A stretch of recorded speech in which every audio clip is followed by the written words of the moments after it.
इंसान के सभी के दुखों का कारण बोलना ही है, क्योंकि आवश्यकता से अधिक बोलना ही दुखों का कारण बनता है। इसलिए कम बोले, सटीक बोले, मधुर बोले और सबसे जरूरी जितनी आवश्यकता हो उतना ही बोले। कहते हैं वाणी या बोलना ही नहीं बल्कि मौन में भी शक्ति होती है। यही कारण है कि धर्मों में मौन को बहुत महत्व दिया गया है। वैज्ञानिकों द्वारा भी इस बात को माना गया है कि सेहत से मौन का गहरा संबंध है और इससे मानसिक शांति मिलती है। इतनी कठिनाई से तैयार भोजन का पूरा आनंद तभी संभव है जब हम पूर्णतः मौन हों।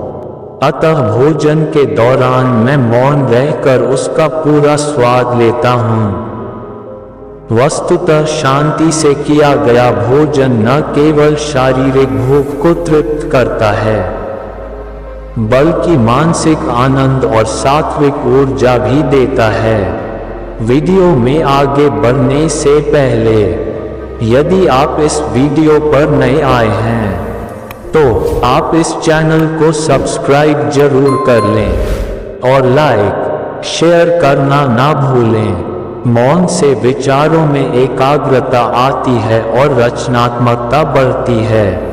इसलिए जितने भी साधु संत या तपस्वी हुए सब ने मौन रहकर और ध्यान लगाकर ही संसार के गूढ़ ज्ञानों को प्राप्त किया। चुप रहने का मतलब ऐसा विचार कर लेना भी है कि मुझे कुछ करना है ही नहीं।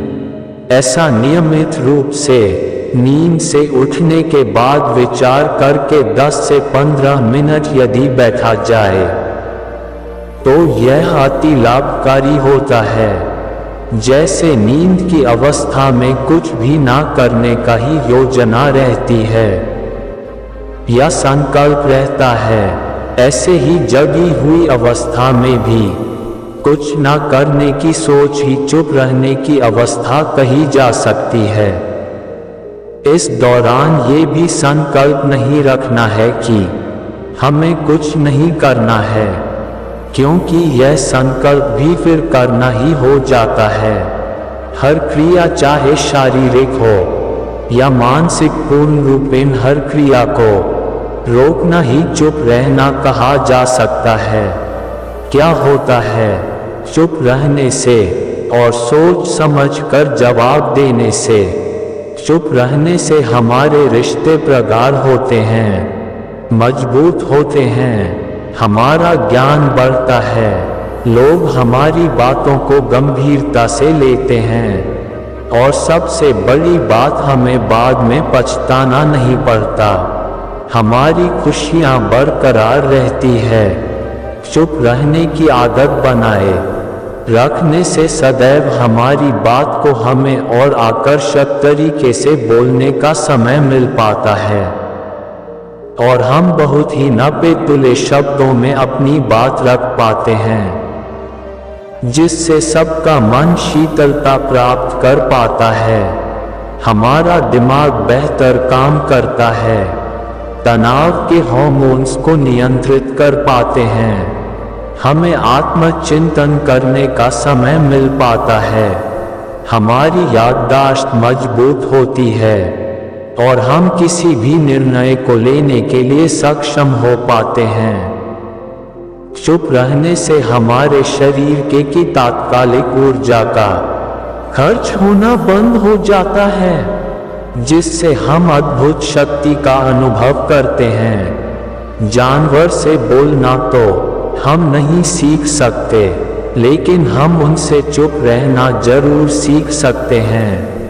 चुप रहकर कम बोलने से हमें उचित शब्द बोलने और सोचने का समय मिल जाता है, जिससे हमारे द्वारा बोला गया शब्द हमारा मान सम्मान बढ़ाता है।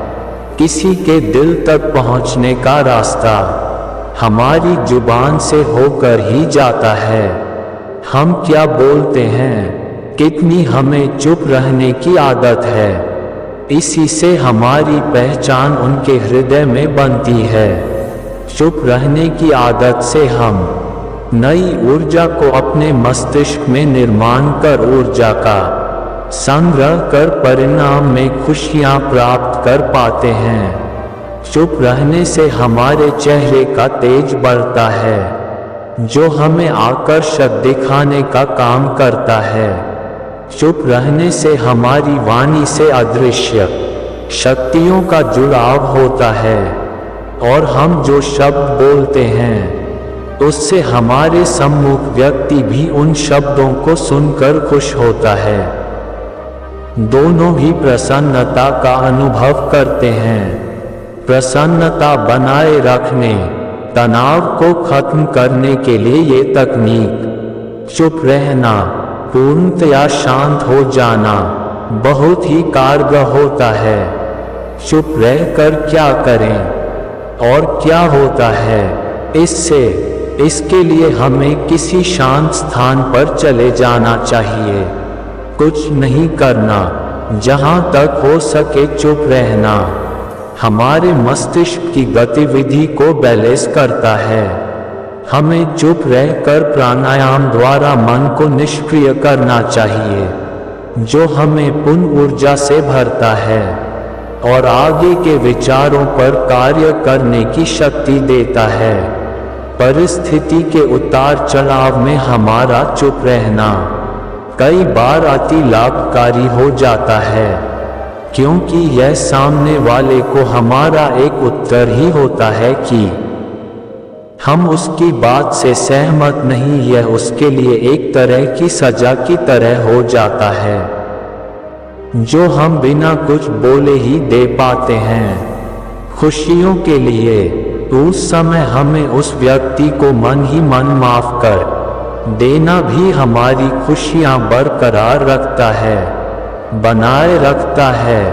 खुश रहने के लिए हमें चुप रहना सीखना है, क्योंकि हम जिस समय हम खुश रहते हैं उस खुशी को बरकरार रखने के लिए चुप रहना और अपने आत्मचिंतन मनन के द्वारा ही स्वयं को आनंदित रख पाना आसान होता है। बुद्ध को जब ज्ञान हुआ तो वह 7 दिन चुप रह गए। चुप्पी इतनी मधुर थी, ऐसी रसपूर्ण थी, ऐसी रोआ रोआ उसमें नहाया। सराबोर था, बोलने की इच्छा ही न जागी, बोलने का भाव ही पैदा न हुआ। कहते हैं देवलोक थरथराने लगा। कहानी बड़ी मधुर है। अगर कहीं देवलोक होगा तो जरूर थरथराया होगा।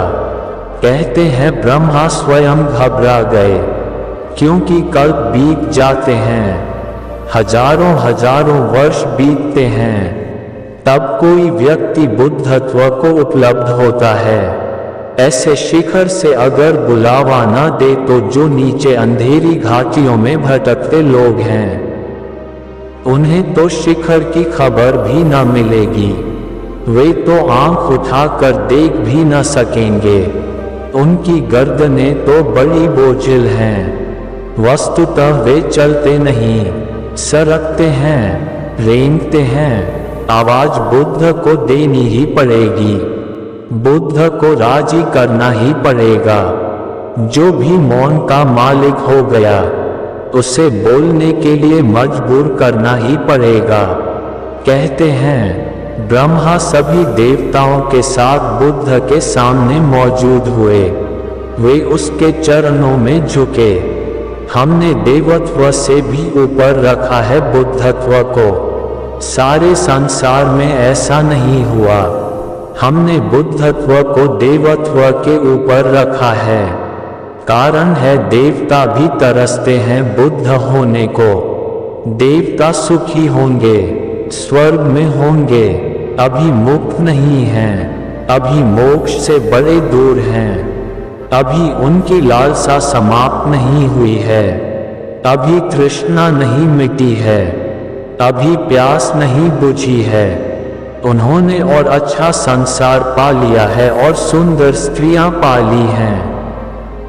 कहते हैं स्वर्ग में कंकड़ पत्थर नहीं है, हीरे जवाहरात हैं। कहते हैं स्वर्ग में जो पहाड़ हैं वे शुद्ध स्फटिक माणिक के हैं। कहते हैं स्वर्ग में जो फूल लगते हैं वे मुरझाते नहीं। परम सुख है, लेकिन स्वर्ग से भी गिरना होता है, क्योंकि सुख से भी दुख में लौटना होता है।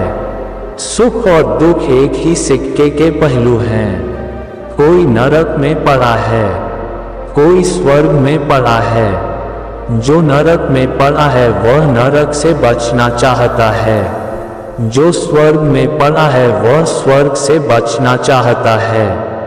दोनों चिंतातुर हैं, दोनों पीड़ित और परेशान हैं। जो स्वर्ग में पड़ा है वह भी किसी लाभ के कारण वहां पहुंचा है। एक ने अपने लोभ के कारण पाप किया होगा, एक ने लोभ के कारण पुण्य किए हैं। लोभ में फर्क नहीं है। बुद्धत्व के चरणों में ब्रह्मा झुके और कहा आप बोलें। आप न बोलेंगे तो महा दुर्घटना हो जाएगी, और एक बार यह सिलसिला हो गया तो आप परंपरा बिगाड़ देंगे। बुद्ध सदा बोलते रहे हैं, उन्हें बोलना ही चाहिए। जो न बोलने की क्षमता को पा गए हैं, उनके बोलने में कुछ अंधों को मिल सकता है, अंधेरे में भटकतों को मिल सकता है। आप चुप न हो, आप बोलें। किसी तरह बमुश्किल राजी किया। कहानी का अर्थ इतना ही है कि जब तुम मौन हो जाते हो तो अस्तित्व भी प्रार्थना करते हैं कि बोलो।